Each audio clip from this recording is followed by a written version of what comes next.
You're watching Forsaken Joe. Don't forget to like and subscribe. Enjoy the story. Let's begin. It was 5:30 a.m. when Elliot Vance opened his eyes. Not because he was used to waking up that early, but because his aging body had decided it was time. He tried to stay still for a moment, his fingers curling into the familiar, worn sheets of his bed, the same bed he had shared with Noreen for decades. But she was gone now. She had passed away a decade ago, mercilessly, in a blur of hospital visits and silent nights spent waiting for a miracle that never came.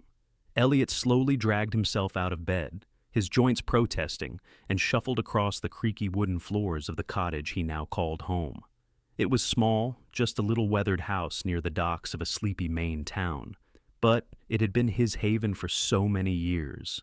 The small house, tucked away between salt-tinged air and the rhythm of the tide, seemed to suit his life now. It was quiet. It was all he had left. As he stood in front of the bathroom mirror, splashing cold water on his face, his reflection looked more and more like a stranger. His once broad shoulders had slumped, his face was etched with the lines of time, but his eyes, they were still sharp, still searching for something. The ache in his chest, however, was always there, like an old wound that never quite healed.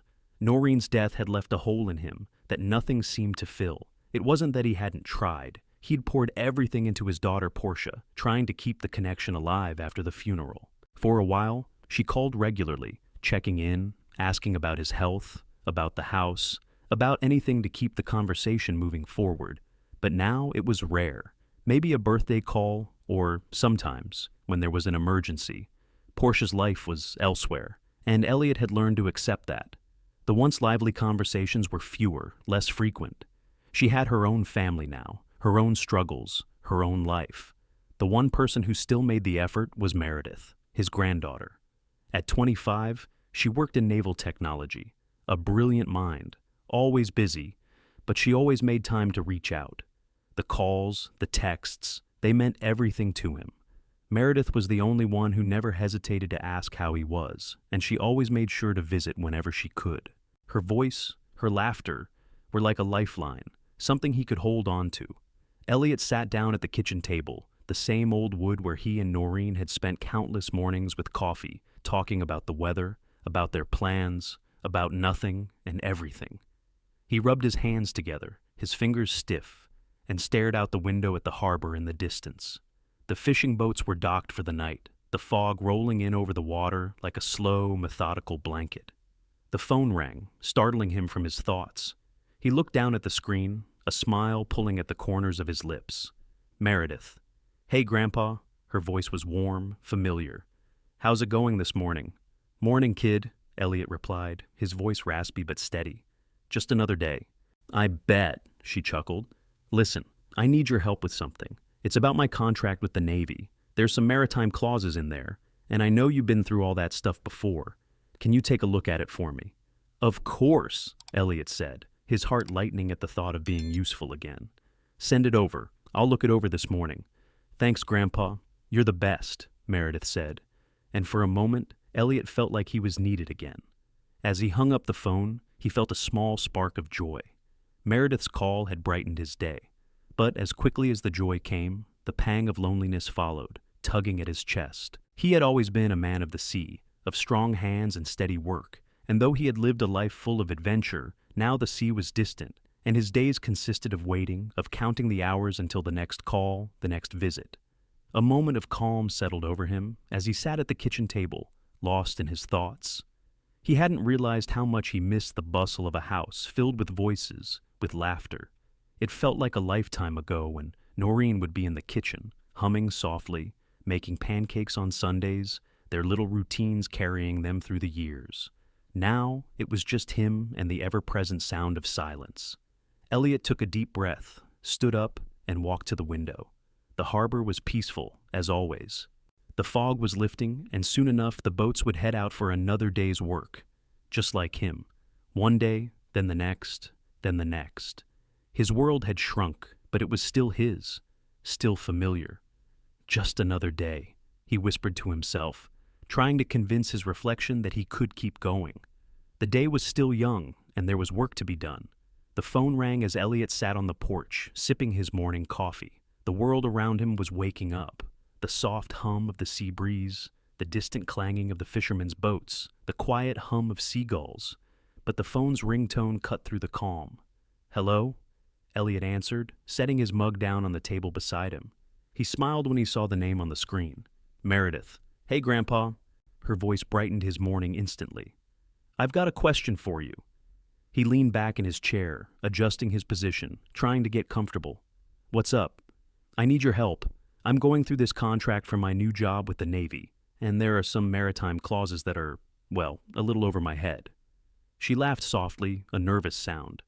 "I know you're the expert on all this stuff, so I thought, who better to ask?" Elliot felt a familiar surge of pride and purpose. He hadn't felt useful in a long time, and this call was just the thing he needed to start the day on a better note. "Send it over, kid. I'll go over it this morning." "Thanks, Grandpa. I knew I could count on you," Meredith said, the warmth in her voice making Elliot's heart feel a little lighter. After hanging up, he found himself in better spirits than he'd been in a while. For a moment, he forgot about the aches in his bones, the silence of the house, the absence of Noreen. His granddaughter's voice had given him something to hold on to, something to focus on, a reason to stay connected to the world.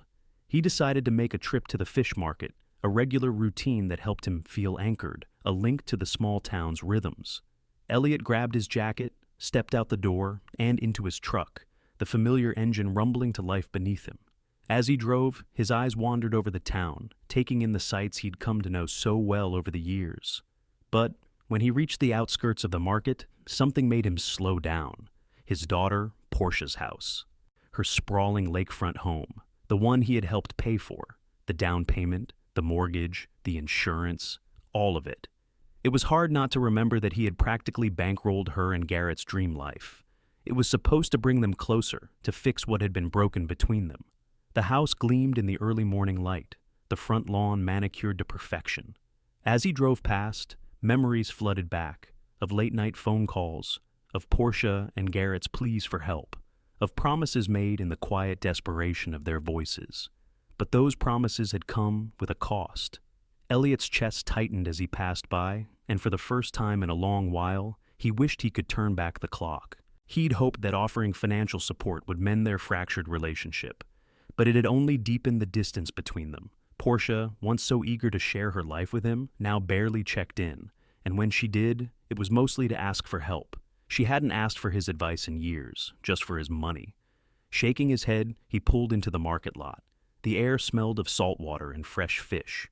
He felt the weight of his years, of his choices. It wasn't just the money. It was the way his generosity had become an expectation, a chain that tied him to a role he never asked for, a role that he hadn't been able to escape. Inside the market, the atmosphere was lively, and Elliot took comfort in the familiar bustle, the vendors, the chatter, the scent of the sea. But as he rounded the corner, he spotted an old face, and his heart lifted. Rourke. Elliot called out, grinning as he walked over to an older man hunched over a fish stall, carefully inspecting a catch of the day. Rourke looked up, his weathered face lighting up with recognition. "Elliot Vance. Never thought I'd see you in here at this hour. You're usually out on the water, aren't you?" "Not anymore," Elliot replied with a chuckle. "Thought I'd check in, see if the market's still holding up." He glanced at the fresh catch, the colorful fish laid out like a treasure trove. "Guess the sea's still treating you well?" Rourke shrugged, his gruff voice thick with the weight of years spent at sea. "Couldn't be better. Though I can't say the same for my kids. They've forgotten what it's like to actually work, you know." Elliot's eyebrows furrowed. "What do you mean?" Rourke sighed, looking around as if to make sure no one was listening. "They think I'm just some old man sitting here waiting for the inheritance to kick in. My daughter barely calls anymore, unless she needs help with something, usually money. My son. He's too busy with his new job to even drop by and say hi. Same story with most of my buddies here. It's like we all raised our kids to take care of us. But now, they can't wait to cut the ties." Elliot felt a sharp pang in his chest, as if Rourke had just spoken his own truth. He opened his mouth to respond, but the words stuck in his throat. Instead, he just nodded in agreement, a silent understanding passing between them. "Yeah," Elliot said softly. "I know exactly what you mean." Elliot had barely stepped inside his cottage after the drive back from the market when his phone buzzed on the table. its screen flashing with an unfamiliar number. He glanced at it absently, letting it ring a few more times before finally picking it up. It was Portia. "Hello? Dad, did you pay the gardener's bill yet? I told you last week he's waiting on it." Portia's voice was sharp, the words clipped and impatient. Elliot blinked, confused. "The gardener's bill. I don't remember agreeing to anything about that." "Well, you should have," she replied, irritation edging her tone. "He's been coming every week, and you know how important the yard is to Garrett. We don't want it looking like a jungle when the new buyers come through." Elliot's grip tightened around the phone. Garrett. She always brought up Garrett, as if he were the one making all the decisions, as if it wasn't Elliot who had helped fund their entire life. He didn't respond immediately, just exhaled, trying to steady himself. "I'll take care of it," he said quietly, then hung up without waiting for a response. He stood there for a moment, staring at the phone. He hadn't agreed to pay the gardener's bill, yet it had become yet another one of those things he was expected to take care of without question. No thanks, no appreciation. Just more strings attaching him to a family that barely seemed to acknowledge his humanity anymore. His hand hovered over the phone again, as the sting of Portia's voice echoed in his ears. It felt like every conversation had the same undertone these days, an assumption that Elliot would always be there, that he would always pay. For the first time, he didn't feel the old urge to argue or demand recognition. Instead, he just sighed, found his checkbook, and wrote out the payment, sealing it in an envelope and dropping it on the table. Quiet. He wasn't angry, just tired. A few hours later, Meredith knocked on the door. Her voice, bright, full of life, cut through the silence of the house. "Grandpa, you home." Elliot stood up slowly, a small smile tugging at his lips. He wasn't tired of Meredith. Never. She was a breath of fresh air, always warm, always genuine. She was, in many ways, the only thing that kept him from completely retreating into himself. "Back here," he called, walking toward the kitchen. Meredith came in, a bundle of energy, carrying a pile of papers. She greeted him with a hug before pulling out a chair at the kitchen table. "All right, Grandpa," she said, settling down. "I need your help with this contract. It's a bit over my head." She laughed, a slight flush of embarrassment coloring her cheeks.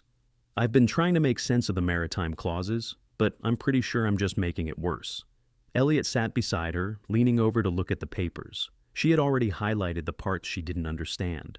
His eyes scanned the text quickly, the old knowledge coming back to him with ease. It had been years since he had last dealt with contracts like this, but the terminology was still familiar. "Well," he said, tapping the page with his finger, "this here is just the standard indemnity clause. Basically, it's saying that if anything goes wrong, you're not personally liable for damages. Pretty common for contractors in your field. This one." He paused, studying the next clause. "This one's more specific to maritime disputes, but it's pretty standard. They'll likely try to avoid liability if something goes wrong at sea, but you're still covered." Meredith was silent for a moment, nodding along as she processed his explanation. There was something peaceful in these moments with her, something that reminded him of the days spent with Noreen, when they would sit together with their own little routines. But now, Meredith filled the gap that had been left behind, not to replace what was gone, but to keep him tethered to the world. She looked up from the papers, a thoughtful look on her face. "You know, Grandpa, I've been meaning to talk to you about something. It's a bit awkward, but I just feel like you should know." Elliot turned his head, noticing the slight hesitation in her voice. He leaned forward, concern lining his features. "What is it?" Meredith sighed, dropping her gaze back to the papers. "It's about Mom and Garrett. You've been so generous with them, helping with the house, the bills, everything. And I don't think they appreciate it the way they should. I know you're trying to make things better with them, but honestly, sometimes I feel like they only care about what you can do for them. Not you, just your money." Elliot felt a tightness in his chest. He opened his mouth to say something, but the words stuck. He couldn't deny what Meredith was saying. It was the truth. Portia, with her dismissive tone, Garrett with his relentless demands. It was as if Elliot's worth had been boiled down to one thing, his ability to pay. "Meredith, I know," Elliot finally said, his voice quiet. He ran a hand through his thinning hair. "I've spent years trying to fix things, to make it right between us, but it feels like every time I help, they just want more. I don't know how to stop." Meredith's expression softened, her voice gentle. "Grandpa, I know you love them, but you don't owe them everything. You've given so much of yourself, money, time, care. You've done more than anyone could ever ask, but you don't have to keep giving if it's not being appreciated." Elliot felt the weight of her words settle on him. It wasn't easy to hear, but it was the truth. He had been so eager to repair the fracture with his daughter and son-in-law, so determined to create a family out of what was left. But in doing so, he had forgotten one important thing: his own needs, his own worth. "I don't know what to do," he admitted, his voice heavy. Meredith reached across the table, taking his hand in hers. "You don't have to fix everything, Grandpa. It's okay to let go." For a moment, the house felt quieter than it had all morning. The sea outside seemed still, as if listening. Elliot closed his eyes, taking in the gentle pressure of Meredith's hand. Maybe, for the first time in years, he could let go. When he opened his eyes again, he looked at his granddaughter with something that felt like resolve. "Maybe you're right," he said, his voice steadier than it had been all day. "Maybe it's time to stop." Meredith smiled, her eyes full of warmth. "Whatever you decide, I'll be here for you." Elliot nodded, feeling a small spark of something he hadn't felt in a long time: hope. Elliot sat quietly in his armchair, the room filled with the soft creaking of the house as the wind picked up outside. His thoughts drifted between the past and present, but they always seemed to return to the same place: the hollow space left by Noreen's absence and the empty silence that had followed in its wake. It wasn't that he resented Portia for the way things had turned out, but there was a deep pain in the way she had distanced herself. His daughter, once so full of life and love, now seemed to view him as more of a resource than a parent. The phone rang, pulling him from his thoughts. It was Meredith. "Hey, Grandpa." Her voice brightened through the speaker. "I've got something awkward to talk about. I didn't know how to bring it up, but it's been bothering me." Elliot sat up, sensing a shift in her tone. "What's on your mind?" "Well, there's this dinner for Garrett's promotion to Executive Harbor Controller," Meredith began, a slight hesitance in her voice. "It's tomorrow and, well, I found out you weren't invited." Elliot's stomach tightened. He had helped make that promotion possible. Garrett was making strides in his career, but that success had come at the expense of Elliot's own emotional investment. He had been there, always, to pick up the pieces when things were tight, when they couldn't afford the bills, the mortgage, the insurance. "That's odd," he said, his voice steady, though a small part of him felt the sharp sting of exclusion. "I didn't even know there was a dinner planned." "I know," Meredith continued, her voice soft. "I'm sure Mom didn't mean for it to come out this way. But, well, she said it's just for family, and you know Garrett. He's always been a little uncomfortable with the idea of you being around, especially after everything." Elliot felt a familiar, uncomfortable weight settle in his chest. His mind raced back to the way Garrett had started to treat him over the past few years, like an ATM more than a father-in-law. A few tense moments passed before Meredith spoke again. "I thought about sneaking you in, Grandpa." "I really did," she said, her words laced with genuine affection. "But I thought you'd rather not make things uncomfortable. You know how Mom is. It's just her way of keeping the peace." Elliot exhaled slowly, rubbing his temples. His initial instinct was to be angry, but he didn't want to add fuel to the fire. He cared too much about Meredith's feelings to make a scene. Instead, he masked his hurt with a forced chuckle. "Yeah, well, I understand. I'll let it slide, for now. It's not worth making a fuss." There was a long pause on the other end of the line. Meredith didn't respond right away, as though she was still weighing whether or not to say something more. Finally, she spoke. "You know, Grandpa, I hate how this has been going. You've done so much for them, and yet you're the one who ends up pushed out. You don't deserve that." Elliot didn't have an immediate answer. He looked out the window at the ocean, where the boats bobbed in the distance, the water reflecting the gray morning light. He had done so much for them, had given and given, thinking it might make things better. But now, it felt like his kindness had been taken for granted, treated like an obligation rather than an act of love. "Thanks, kid," Elliot said finally, his voice soft. "But I've learned to take the quiet days with the loud ones." "There's not much more to say." "Maybe not," Meredith replied, "but you deserve better than this. I'll always have your back, Grandpa." Elliot smiled at her words, grateful for her loyalty. But the ache inside him wasn't going to go away anytime soon. He wanted to fix things, but he didn't know how anymore. Portia had made it clear over the years that their relationship was more transactional than emotional. Garrett, too, had his own agenda. And Elliot. He had been more than willing to help, but now he realized that help came with strings attached. Meredith's next words pulled him back from his spiraling thoughts. "Grandpa, I know you're not the type to make a big deal out of things," she said softly. "But, just so you know, I bought a gift for Garrett for the dinner, something nice to show my support. I was thinking you could too. Maybe it would soften the situation a little." Elliot thought for a moment. A gift? He could do that. He could get something meaningful, maybe something that would convey his thoughts without saying too much. It wasn't the perfect solution, but it was something. It was an offering of peace at least.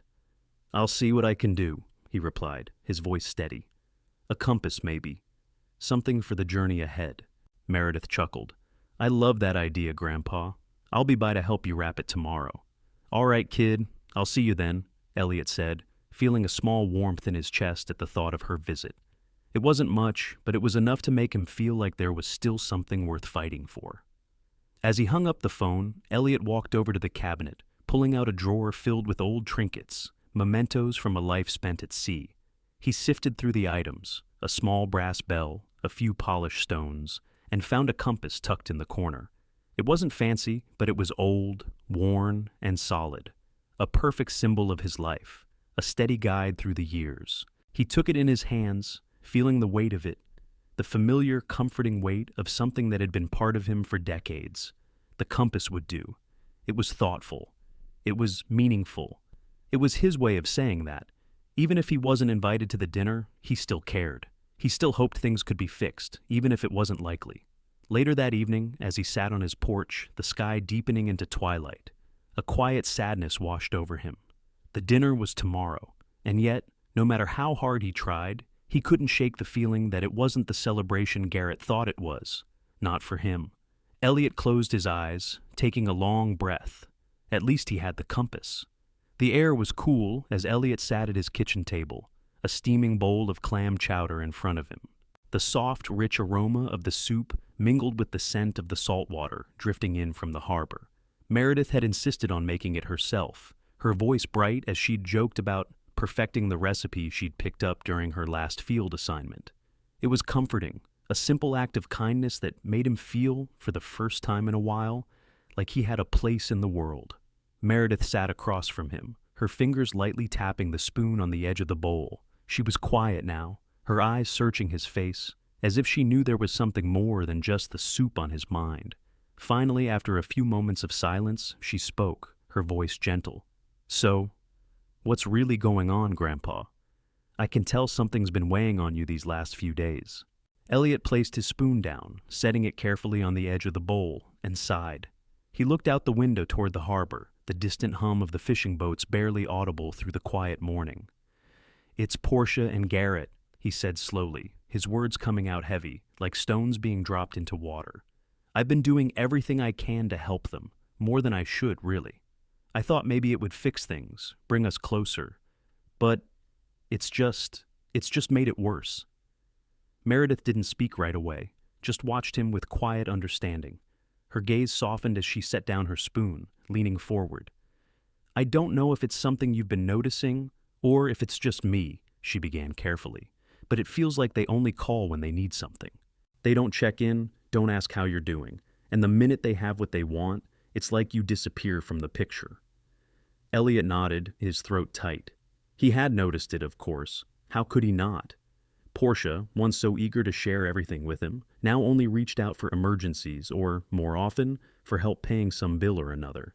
Garrett, who had once been grateful for the support, now barely said a word unless it was to ask for something. Elliot had been their financial lifeline for so long, it was hard to remember what it had been like before, when the relationship felt more like a family and less like a business transaction. "I've been thinking about it for a while," Elliot continued, his voice growing firmer as he spoke.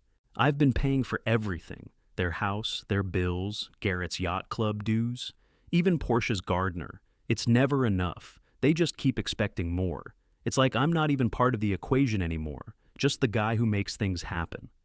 Meredith's expression grew more concerned. Grandpa, you've been more than generous. I get that you want to help, but it's okay to stop. It's okay to say no. They've made it clear they only value you when you're writing checks. You deserve more than that. Elliot took a deep breath, his hand gripping the edge of his soup bowl as he tried to steady his thoughts. He'd never been good at saying no, especially not to Portia. He had always been there, hoping that if he gave enough, if he did enough, the relationship would heal. But now, all he could see was the cost, the emotional cost that had drained him over the years. I think it's time I stop, he said, his voice steady, but the weight of his decision pressing down on him. I'm done paying their bills. I'm done being the one who picks up the slack. Meredith's eyes widened slightly. You're really going to stop? He nodded. I've been thinking about it for days. Maybe longer. It's not just about the money, it's about dignity. They've taken advantage of me, and I've let them, but I'm done. Meredith leaned back in her chair, processing his words. She seemed surprised, but a flicker of support shone through her initial shock. I don't know what to say, she admitted after a moment. I mean, I can't imagine how hard that must be. They'll probably be furious, especially Mom. She's used to you always being there, but you don't owe them everything. You've done so much. You deserve to be treated like a person, not a bank account. Elliot smiled at her, a bittersweet chuckle escaping him. You're right. I've spent so long trying to fix everything, trying to be the father they need, the one they can rely on. But I'm not sure that's what they want anymore. Meredith placed her hand over his, her voice soft. Maybe not, but you can't keep doing it for them. You can't keep letting them take everything from you. I know it's hard, Grandpa, but you've got to put yourself first. He let the weight of her words sink in, feeling a strange sense of relief mixed with the heaviness of what he was about to do.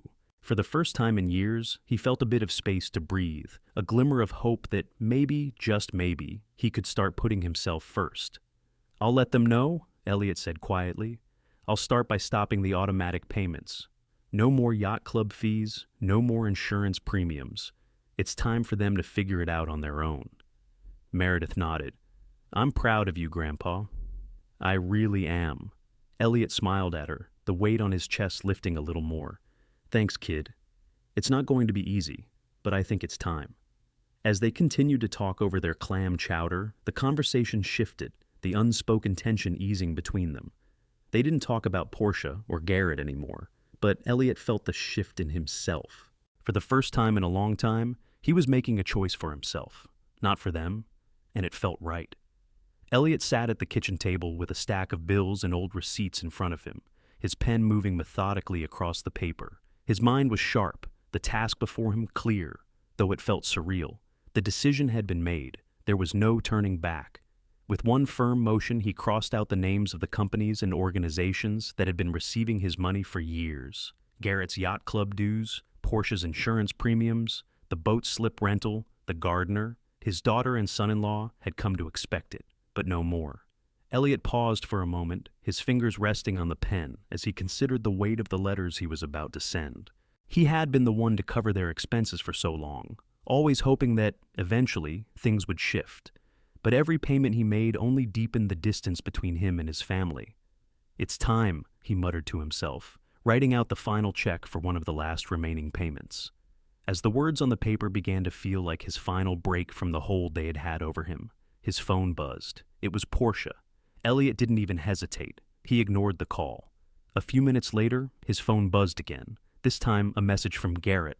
Garrett, Elliot, we need to talk. We know you've been having issues with your payments, but we need to sort this out. Please call us. He stared at the message for a few moments, feeling a wave of cold indifference wash over him. The last few years of his life had been spent accommodating them, filling in the gaps where their own resources couldn't stretch far enough. The guilt trips, the constant demands, the pressure, it had all come to this. Elliot set the phone down and turned his attention back to the task at hand. His decisions weren't made out of spite, but out of necessity. He was finally choosing his own peace over their unending expectations. After he finished drafting the final letters, Elliot turned his attention to his will. The document, a small stack of legal papers, felt like a quiet, solemn reminder of the life he had built. A life he could still control, even if it was now a life of solitude. He updated the will with clear, decisive changes, provisions to reflect his newfound resolve. Portia and Garrett would no longer be able to expect financial support from him. The estate, when it came time, would be distributed in a way that reflected his independence, not their entitlement. Before he could second-guess his choices, he sealed the envelope and placed it into his briefcase. His hand lingered on the clasp for a moment, the weight of the moment settling in. The phone buzzed again. Another missed call from Portia. Another voicemail. Elliot pressed his lips together, his grip tightening for just a second before he pulled his hand away. He wasn't angry, not yet, but the sense of finality was real. The thought of continuing to prop them up, to enable their disconnection from him, had become unbearable. He was done.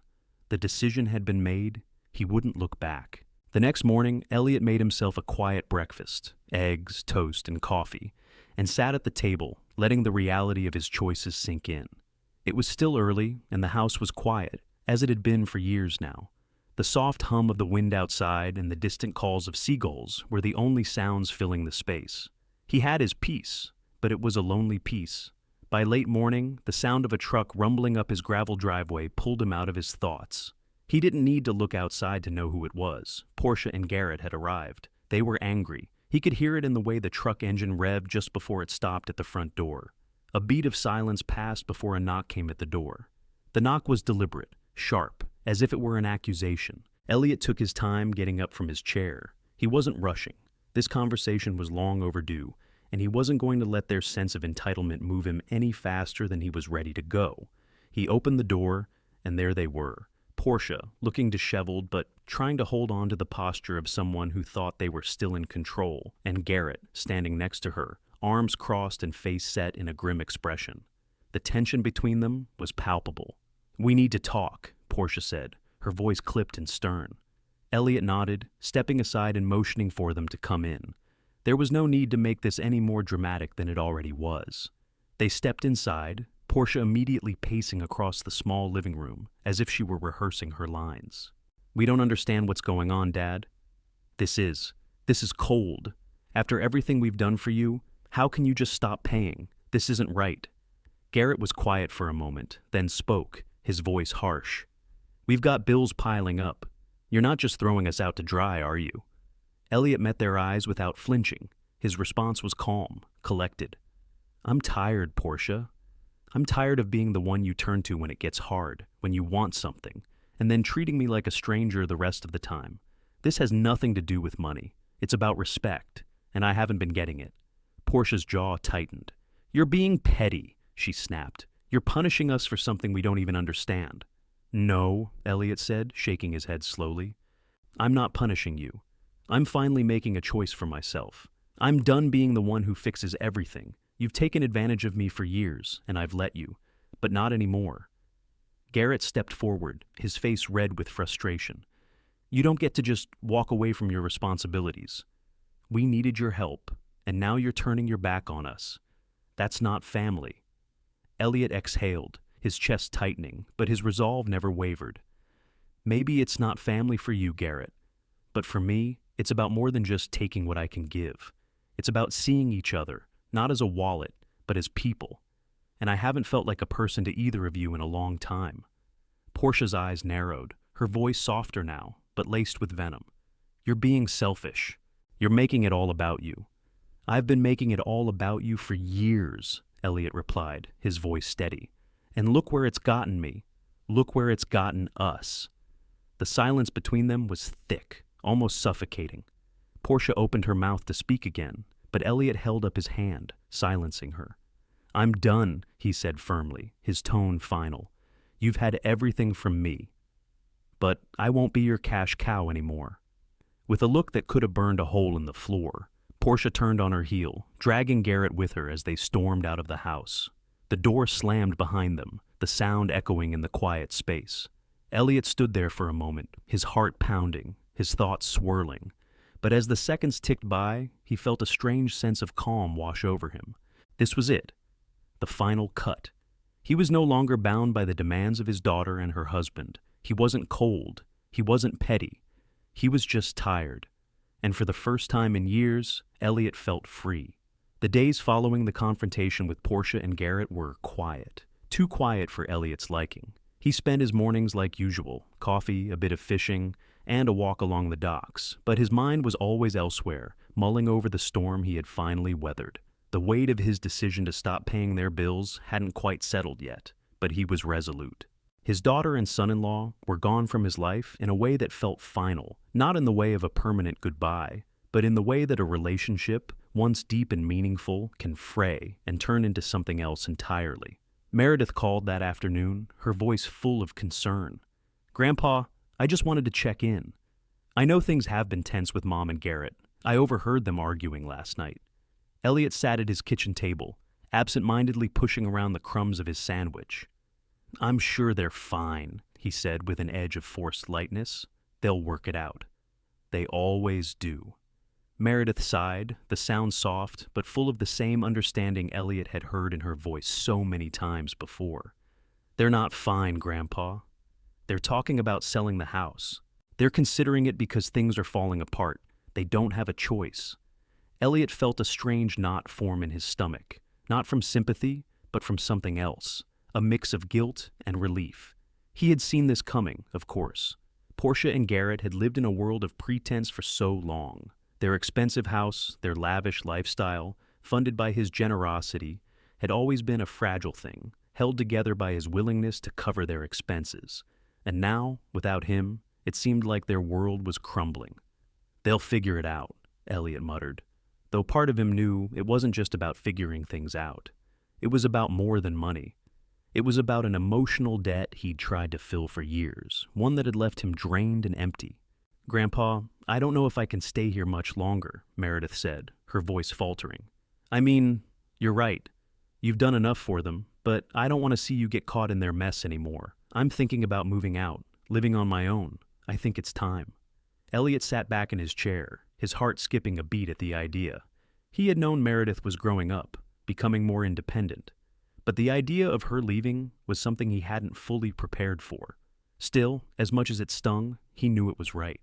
She needed to find her own way, separate from the turmoil of the family she was tied to, and he needed to let her go. "I understand," Elliot replied softly, his voice steady despite the small ache that now pulsed in his chest. "You've always been your own person. I support you no matter what you decide." Meredith fell silent for a moment. He could hear her breathing, the way she was carefully choosing her next words. "I want to make sure you're okay, Grandpa. I know things haven't been easy for you, but you're not alone. I'll still be around. I want to be around." Elliot smiled, the ache subsiding just a little. Meredith was the one constant in his life. She always had been. "I know, kid," he said, "and I'll be okay. I've got my books, my time by the water, and you. That's enough for me." There was a soft laugh from the other end of the line. "Good. Just remember, you don't have to do this alone. You've done more than enough already. And when the time comes, I'll help you with whatever you need. You're not going to be left behind." Elliot felt the warmth of her words settle in, the knot in his chest loosening. He hadn't realized how much he had been holding on to, how much had been tied to his old identity, the man who always helped, always gave. Maybe it was time for him to embrace this new phase of life, one where he didn't have to keep everything together with his own two hands. Maybe it was time to let go, to stop trying to buy closeness. As the conversation wound down, Meredith mentioned something that caught Elliot off guard. Garrett came by earlier. Just him, no Portia. He was asking for a lump sum to help with the short sale. He said it would cover the costs and allow them to move on. Elliot's stomach tightened again. It was one thing for Portia and Garrett to be angry about his decision. But now, Garrett was coming to him for more. The audacity of it took Elliot's breath away for a moment. "I turned him down," Meredith continued, her voice soft but firm. "I told him you weren't a bank. And that you're done. He wasn't happy about it, but I made it clear. You're not a safety net anymore, and neither am I." Elliot felt the sting of the truth in her words, but he didn't argue. She was right. He had spent too many years being their fallback, their emergency fund, their invisible support. He had played the role of benefactor for so long that he had forgotten who he was without it. "You did the right thing," Elliot said, his voice steady. "I'm proud of you." Meredith was quiet for a moment, and then she spoke again, her tone quieter now. I don't want to see you fall back into the same pattern, Grandpa. No matter how much they ask, you've given enough. Elliot nodded, even though she couldn't see him. I won't.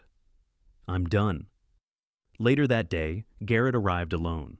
He stood at the door, awkwardly shifting his weight from foot to foot as Elliot opened it.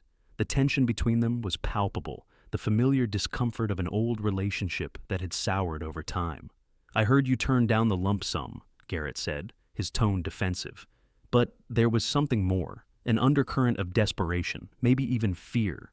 Look, I know things have been difficult, but this isn't about money. It's about saving what we've got left. Elliot crossed his arms, looking Garrett squarely in the eyes. I'm done playing benefactor, Garrett. You don't get to keep asking for more when you've already taken so much. Garrett's face flushed with frustration, but Elliot didn't back down. I'm not your bank anymore, and I'm not going to keep fixing your problems. It's time for you to face what's coming. No more handouts, not from me. Garrett's lips tightened, but he said nothing. He stood there for a moment, the silence between them heavy, before he finally turned and walked away, his footsteps echoing down the driveway. As Elliot closed the door behind him, he felt a strange sense of finality. The world he had been holding together was unraveling, but in that unraveling, he was finding something he hadn't realized he needed: freedom. In the quiet that followed, he reflected on his choices. His decision wasn't easy. It wasn't without consequences, but for the first time in years, he felt like he had reclaimed a piece of himself that had been lost in the years of sacrifice and giving. Meredith was right. It was time to let go, and he was finally ready to move on. Elliot had never thought of himself as a joiner. The thought of sitting in a circle, discussing books with strangers, seemed foreign to him. But one afternoon, while walking along the waterfront near the community center, a small flyer caught his eye. It read, Coastal Literature Circle. All are welcome. For reasons he couldn't explain, he decided to show up. It wasn't a big commitment, just a few hours once a week. Maybe it would help fill the space Noreen had left behind, or at least keep his mind from wandering into familiar, painful places. The first meeting had been awkward. Elliot wasn't sure what to expect, but there they were, mostly retired folks, with a few younger faces mixed in, sitting around a table, sipping tea and talking about books. They were discussing Moby Dick, and Elliot felt the old pull of the sea, of Melville's words that had once carried him across vast oceans. He joined in hesitantly at first, but soon, as the conversation unfolded, he found himself pulled into the rhythm of it. The people were kind, the discussions interesting, and before he knew it, he was coming back every week, not out of obligation, but because it felt like something he wanted to do. Over the weeks, one person in particular stood out to him, Celia Harper, the librarian. She was widowed, quiet, but had a sharp wit and a deep knowledge of the classics. Her soft voice was full of warmth, and her love for literature mirrored his own in a way he hadn't expected. Their conversations after the meetings often drifted into walks along the park's quiet paths, where they would talk about books, life, and the small things that made the world seem less lonely. Celia had a calm dignity about her, one that Elliot had longed for in the years since Noreen's passing. She didn't try to fill the silence with words, but instead seemed content to let it exist, filling in the gaps only when necessary. There was something comforting about that, something that reminded him of the time he'd spent with Noreen before everything changed. One evening, after a particularly thoughtful discussion about Moby Dick, a book that felt like a lifetime ago for Elliot, they sat on a bench overlooking the water, the sun dipping low on the horizon. You know, Celia began, her voice soft but steady, I've read that book so many times, and every time I find something new in it. It's like the sea itself, always shifting, always offering something different depending on where you are in life. Elliot nodded, his eyes on the water. It was as though she had articulated something he'd never been able to put into words. The pull of the sea, of Melville's work, had always been about more than just the adventure. It had been about understanding, about finding meaning in the unpredictability of life. I always thought the sea had all the answers, he said slowly, but the older I get, the more I realize I'm not meant to find all the answers. Maybe it's enough just to keep going, to keep moving. Celia smiled, a small, knowing smile that made him feel like she understood exactly what he meant, even though they had never spoken about it before. Maybe that's all we can do, Elliot. keep going, and sometimes we find people along the way who make the journey a little less lonely. Elliot met her gaze, surprised by how easily the words came. There had been so many years when he felt like an island, isolated from the world by his own choices, by his own grief. But here, in this small town, in these quiet moments with Celia, he was beginning to feel like maybe he wasn't so alone after all. Later that week, Meredith invited him over to her new apartment for dinner. She had been living on her own for a while now, settling into her new life in town. He hadn't seen her place yet, and he was curious about the space she had created for herself. It wasn't just the apartment, it was the life she was building, the life she was choosing for herself. When he arrived, he was greeted by the smell of something delicious in the air. Meredith, her hair pulled back in a messy bun, was putting the finishing touches on a pot of clam chowder. Her face lit up when she saw him, and for a moment, Elliot couldn't help but feel proud of the woman she had become.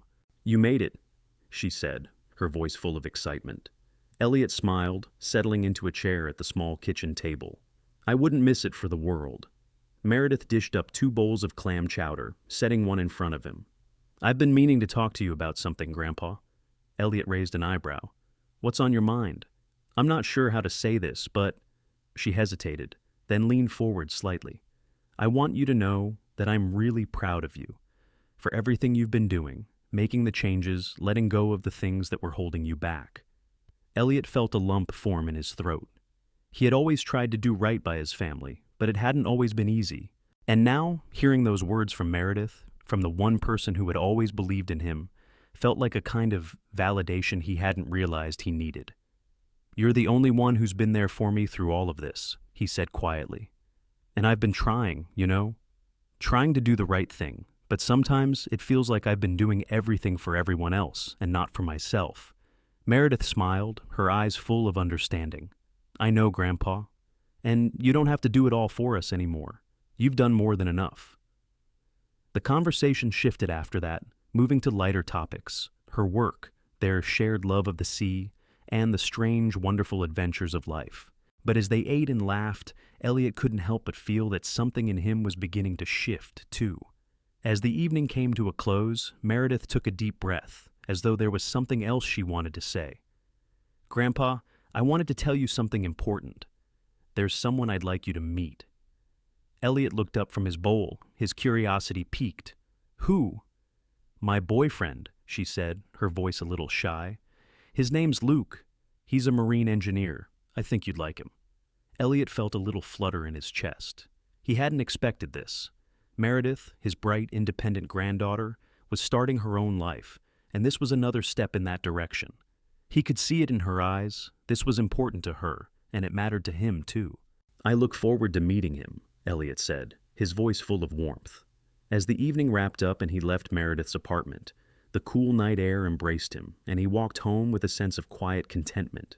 He was building something new, something real, and for the first time in a long time, it felt like his life had found its bearings once again. The next chapter wasn't going to be about fixing everyone else's problems. It was about finding peace within himself and allowing space for the people who truly mattered. It was about healing the wounds that had festered for so long.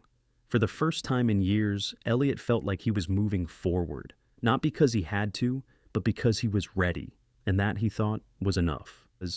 It was a crisp morning when Portia knocked on the door, her presence an unexpected disruption in the stillness that had settled in Elliot's life. He hadn't seen her in weeks, and in that time, a strange peace had bloomed in the space she once filled with demands and expectations. Her knock was tentative, hesitant, unlike the confident, demanding way she used to burst in without notice. Elliot stood for a moment, watching the silhouette of her figure through the frosted window, as though he could gauge her mood, her intention, just by the way she stood on his doorstep. It was an odd feeling to be standing here, seeing her as something other than his daughter, the person who had become so wrapped in her own life, a life he had once tried to fix with his money and his time. He opened the door slowly, his expression guarded but not unkind. "Portia," he said softly, standing in the doorway, his frame filling the space between the world outside and the quiet of the house behind him. She was dressed simply. No makeup, no designer clothes, just a plain sweater and jeans, her hair pulled back in a loose ponytail. It was the first time in ages she didn't look put together in the way she always had. "Hi, Dad," she said, her voice carrying a faint tremor, a contrast to the briskness with which she had once approached him. I just came by to ask if I could pick some apples. For a pie." Elliot blinked, momentarily thrown off by the simplicity of the request. She didn't mention the house, or money, or even Garrett, just a pie. For a moment, he wondered if this was some strange olive branch, but then he remembered that Portia wasn't the kind of person to offer apologies easily. She did what she had to, and nothing more. "Of course," he said, stepping aside and letting her in. "They're in the back, by the old tree." Portia nodded silently, walking past him without much fanfare. She was still his daughter, and even though things had been strained between them, there was a familiarity to her presence that made him feel something he hadn't expected. A flicker of the bond that had once been there. The sound of her footsteps on the porch faded as she walked toward the back of the house. Elliot followed at a distance, giving her space, but also not quite ready to let go of the fragile peace that hung in the air between them. When she returned, she was holding a small basket of apples. She hesitated by the door, looking at Elliot as though she were weighing something in her mind. Then, in a tone he hadn't expected, she spoke. "They're selling the house," she said quietly, her voice carrying a weight that hadn't been there before. Elliot's gaze softened, but he didn't say anything right away. Instead, he just nodded slowly, his thoughts spinning through the last few months. The house, the one he had helped buy and maintain, the one he had hoped would bring them all closer, now just another casualty of their fractured relationship. Portia shifted, looking out the window, as though searching for the right words. "It's been hard, Dad. Garrett and we've been fighting all the time, over everything, money mostly, but other things too. The house it's too much for us right now." Elliot took a deep breath, the quiet truth of her words settling on him like the weight of the tides. He didn't want to gloat, didn't want to take any satisfaction in the unraveling of their lives. But, at the same time, he couldn't help but feel a sense of finality, of something coming to an end. "I know," he said, his voice steady but full of quiet understanding. "I saw it coming. The house, the lifestyle. It was always a fragile thing, built on too many promises, too much help from me, and not enough from you." Portia flinched slightly, her eyes meeting his with a mixture of frustration and something softer, like regret. But she didn't argue with him, didn't try to defend her choices. For the first time in a long while, Elliot saw a crack in her armor, a glimpse of the daughter he once knew, the one who wasn't just asking for money, but seeking something deeper. "I've been trying to fix things with Garrett," she said, her voice barely above a whisper. "But I don't know how anymore. I think we're both just too far gone, and I'm starting to realize I've been using you too, for a long time. I didn't mean to, but I did." Elliot didn't say anything for a moment. The silence stretched out between them like a long, steady current. He wasn't angry or bitter, not anymore. He had let go of all that when he made his decision to stop paying their bills, but what he felt now was something more complicated, something that was hard to name. "I understand," he said quietly, his words carrying more weight than he had intended. "We don't have to be in each other's lives the way we used to, but we'll always be family, even if that doesn't mean what it used to." Portia didn't answer immediately. She just nodded, the basket of apples still clutched in her hands. There was no apology, no grand revelation, but there was an unspoken understanding between them, something that neither of them had been able to articulate before. They were both changed now, by time, by choices, by the inevitable pull of their separate paths.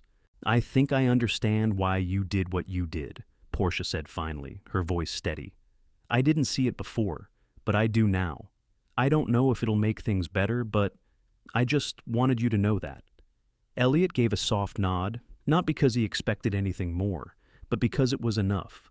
She wasn't asking for his forgiveness, but she was acknowledging the reality of their situation, and that, he realized, was a step forward for both of them. The conversation didn't linger, and after a few more quiet moments, Portia left, her basket of apples now a symbol of something simpler, a small, unspoken gesture of reconciliation, if not full understanding. Elliot stood by the door for a moment after she left, watching her walk down the path toward her car.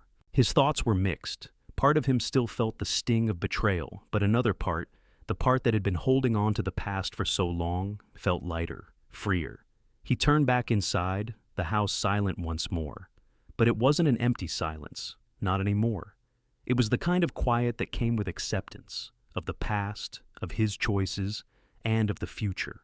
As he sat back down, the soft wind carrying the scent of the sea through the open window, Elliot realized that he was finally learning to live with less. Not just in things, but in people too. Less expectation, less dependence, and more peace. Elliot stood at the stove, stirring a pot of clam chowder that had been simmering for hours. The scent of the fresh seafood, herbs, and cream filled the kitchen, bringing a sense of comfort he hadn't realized he'd been missing. It was a simple dish, one he had made countless times before, but today it felt different, like a symbol of the way he was slowly piecing his life back together. Meredith had invited him to dinner at her apartment. She had moved into a small place near the waterfront, and though Elliot missed their regular Sunday visits, he was proud of her for establishing her independence. She was growing into the woman he had always hoped she would be, strong and self-sufficient. He had his own life, too, one that no longer revolved around his daughter's financial problems or the endless expectations of others. When the doorbell rang, it was Meredith and her boyfriend Luke, along with Celia, the librarian he had been getting to know through their weekly literature circle. They were all smiles, their laughter filling the doorway as Meredith took his hand and led them inside. "Grandpa, it smells amazing in here," Meredith said, her voice light. She was wearing a cozy sweater, her hair falling in soft waves, looking effortlessly content in her own space. "I think it's ready," Elliot replied, his voice warm, the kind of warmth that only comes when you know you're home, no matter where you are. "Sit down, all of you. You've had a long day, I'm sure." They gathered around the table, the conversation flowing easily between them. Luke, a marine engineer, had a quiet charm about him, his easygoing nature complementing Meredith's enthusiasm. Celia, too, fit effortlessly into the circle, her sharp wit and keen insight into books making her an ideal companion for the evening. As they ate, the conversation meandered from stories of work to books, to little tidbits about their lives. It was refreshing for Elliot, who had spent so much time in silence, with only the memories of Noreen to keep him company. For the first time in a long while, he felt like he was part of something bigger, something that didn't require him to give, to fix, to carry anyone else's burden. After dinner, as the evening darkened and the air outside grew colder, Celia and Elliot moved to the porch, each with a glass of cider he had made from the apples in his yard. They sat in the quiet, the sound of the wind rustling through the trees and the soft glow of the porch light casting shadows across the deck. "You've made something good here," Celia said, her voice soft but genuine. "It's not just the cider. It's the space you've created, Elliot. You've made a life that feels whole, even in the face of loss." Elliot took a deep breath, the cool air filling his lungs. "I think I'm finally starting to see that. I've spent so much of my life trying to fix things, trying to make everyone else happy, but in the end, I've learned that the only thing I really need to fix is myself." Celia nodded, taking a sip from her glass. "That's the hardest part, isn't it? We spend so much time trying to please others, we forget to care for ourselves." Elliot smiled softly, his eyes looking out at the harbor. The moon was rising, casting a pale light over the water, and for the first time in a long time, he felt a sense of peace. The tide was still, the world outside calm. He had come to terms with the fact that he couldn't save everyone, that some relationships weren't meant to be fixed, no matter how hard he tried. "I let go of the illusion that I could fix things with Portia and Garrett," he said, his voice quieter now. "I've spent so much of my life thinking if I just gave more, they'd come back to me. But the truth is, I've been chasing something that was never really there, and I've been doing it for so long, I didn't realize it was time to let go." Celia looked at him with a knowing gaze.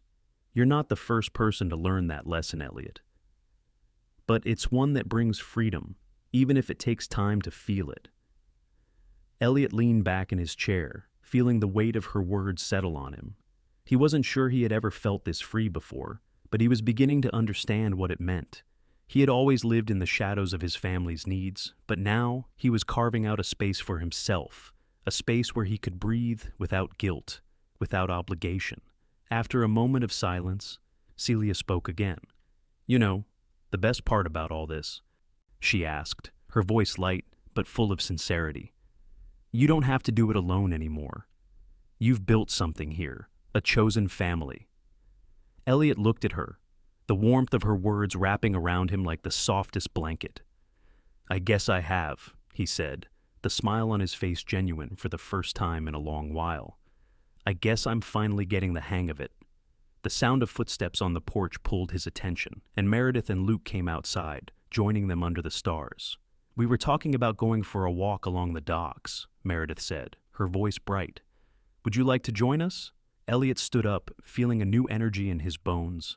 "I'd love to," he replied, smiling at the warmth of the people around him. He was no longer alone, and for the first time in years, he wasn't carrying anyone else's burdens. He was free.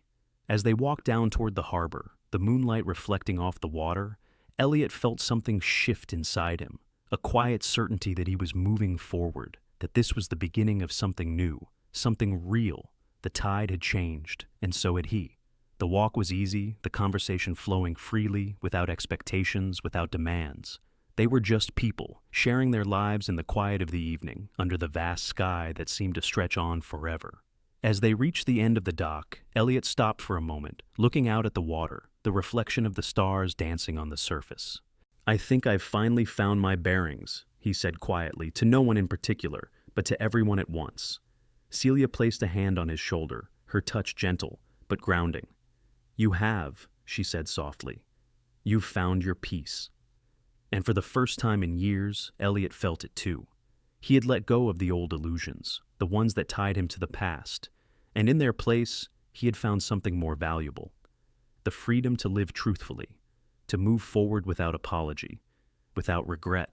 In that moment, he knew that the future, whatever it held, was his to shape, and he was ready to embrace it.